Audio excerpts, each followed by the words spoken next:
Hanggang ngayon nga po ay tuloy-tuloy pa rin ang labanan sa pagitan nga po ng mga bansa, Iran at ang Israel. Nakisali na rin ang mga malalakas sa bansa tulad na lamang ng Russia at Amerika. Marami pong mga bansa sa Middle East ang nadadamay sa ngayon sa gerang ito. Nagtataasan na rin ang mga petrolyo, ang gasolina sa mga kalapit bansa nitong naapektuhan. Sa mga pangunahing yugto ng labanan, nakita naman natin sinimulan nito ng biglang pag-atake ng Israel sa mga pasilidad militar at nuklear ng Iran. So yung pag-atake na yon nagresulta sa pagkamatay ng mga pinuno ng militar, siyentipiko, ng nuklear at mga politiko. Pati na rin ng mga sibilyan po ay nadamay.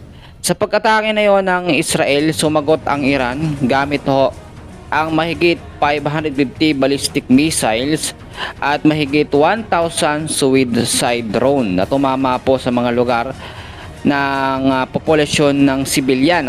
Dito po yan sa may Israel. Isang ospital at hindi bababa sa 12 pasilidad ng militar ang nadamay. At sa pagkakataong ito, dahil nga po may mga alyansang nagaganap dito, sumali na rin ang Estados Unidos o ang Amerika sa pamamagitan ng pagharang sa mga pag-atake ng Iran at pagsabog ng 3 pasilidad na nuklear ng Iran noong June 22. Sumagot naman po ang Iran sa pamamagitan ng pagpapaputok ng missile sa ilang base ng Amerika sa Qatar noong June 24, June to July 24. Sumang-ayon ng Israel at Iran na magkaroon po ng ceasefire sa ilalim ng press con ng US kay Donald Trump. Pero ang nangyari po dito parang nabaliwala. Sa panibagong update naman, panibagong pag-atake nito lamang February 27, 2026 hanggang sa ngayon nagsimula ang malaking magkasanib na pag-atake ng US at Israel sa Iran. So nakikita natin dito na parang pinagtulungan ng Amerika at ng Israel ang Iran. So yun yung pinakaisang dahilan kung bakit uminit po ang Iran sa Israel at nagagantihan sila. Pinahiwatig po ng Pangulong Trump ni Trump na ang layunin ay mapabagsak ang rehimen or ang mga pag-atake ay nag-target kay Supreme Leader Khamenei at Presidente Pezeshkian noong March 3. Sinulat na ang Israel ay sumabog sa isang lihim na ilalim na lupa na pasilidad po kung saan nililipat ng Iran ang proyekto ng nuklear matapos ang digmaan noong Hunyo. So ito po sa loob ng 4 na araw ang mga jet ng Israel ay nagbuhos po ng mahigit 4,000 sandata sa Iran. Yun, nakita naman natin. Ganun yung ginawa po ng Israel. Na mas marami pa kaysa sa lahat ng 12 araw ng nakaraang digmaan. So ano po ba yung mga sanhi ng digmaan na ito? Kung bakit nauulit ng nauulit? At eto na ba yung sinasabi natin na tinatawag na pagsisimula ng World War 3 o lahat ng mga bansa ay madadamay po. Mga ugnayan po at kasaysayan na ito po ay nagmula noong Revolusyon Islamiko ng Iran noong 1979. So inihayag ng bansa ang pagkasira ng Israel bilang isang pangunahing layunin. Binuo pa nito ang Hezbollah noong 1985 para atakihin ang mga sibilyang Israel. So isa yun sa sanhi ng gera po ng Iran at ng Israel. So ang Iran naman kasi ay meron po mga programang nuklear at itinuturing ng Israel na banta po ang programang nuklear ng Iran. Nakakatakot kasi kumbaga parang ang Iran kasi more on nagpo-focus sila sa kanilang programa, yung mga nuklear, yung pagpapalakas ng kanilang mga sandatahan. Kasama na dyan ang nuklear. So naging banta po yun sa Israel, kaya nagkaroon ng ganyang hindi pagkakaintindihan or pagkakaunawaan.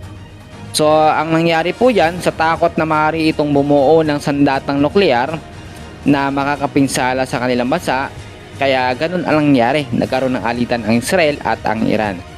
So, suporta sa mga grupo laban sa Israel, no? Ang Iran po ay nagbibigay ng suporta sa mga grupo tulad po ng Hamas at Hezbollah na itinuturing ng Israel na mga organisasyong terorista.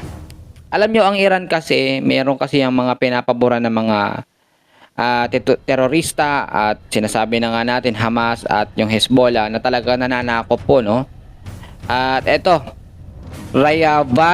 rivalry sa rehiyon. So ito po, naglalaban ng Iran at Israel para sa dominasyon sa rehiyon na may mga magkasalungat na interes sa hidwaan tulad ng digmaan ng Sibil at Syria. Kasama po ang krisis sa Yemen. So damay-damay na yan and more on dito yan ang nangyayari sa Middle East.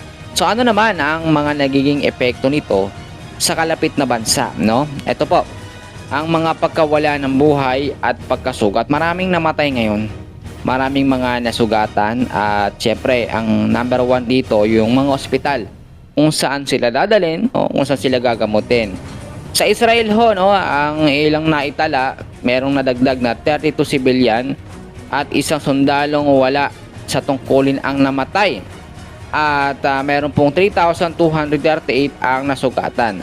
Sa Iran naman, ayon sa iba't ibang ulat ay meron pong 1,060 hanggang 1,190 na namatay at libo-libong sugatan. Kasi nga naman napagtutulungan po ng Amerika at ng Israel ang Iran. So sa pag-ataking yon, napakadami po mga sibilyan ang nadadamay at namamatay sa Iran. Yun ang isang problema at nagiging epekto po ngayon. So ito po, no. Ang epekto naman sa ekonomiya ng gerang ito ng Iran at ng Israel, ang Iran ay nakaranas ng matinding pinsala po sa ekonomiya nila dahil sa paggasta sa militar, pinsala at sa digmaan. Kasama na yan ang mga parusa. Ang Israel naman ay nagkakahalaga ng 6 billion, no? 6 billion na nalugi sa kanilang ekonomiya, ngunit ang kanilang pera ay tumaas laban sa dolyar or ng US at ang kanilang stock exchange ay umabot naman po sa pinakamataas na naitala. Epekto naman sa rehiyon at sa mundo, no? Ito po, ang hidwaan ay nagdulot ng kaguluhan po sa mga merkado at enerhiya. Gasolina, lahat po yan tumataas, no? Kalakalan sa buong mundo at nagpalala po sa tensyon sa gitnang silangan. Matindi kasi, no, yung mga bagay na nangyayari dito at walang makakapredict. Ang gusto naman kasi ng Amerika, kaya talaga sila pumapagitan dito, kaalyado ng Amerika ang Israel. Gusto nilang matapos, no, or tumigil na yung Iran sa pag-atake. Once naman kasi na magkaroon ng ceasefire, dapat sumunod po ang Iran. Hindi yung pag sinabing ceasefire, aatake pa rin sila ng aatake. Yun yung nagiging pinagmumula ng sunod-sunod na pag-atake ng Amerika sa Iran. So, meron pa tayong ibang mga update. So, dyan lang kayo and please maraming salamat.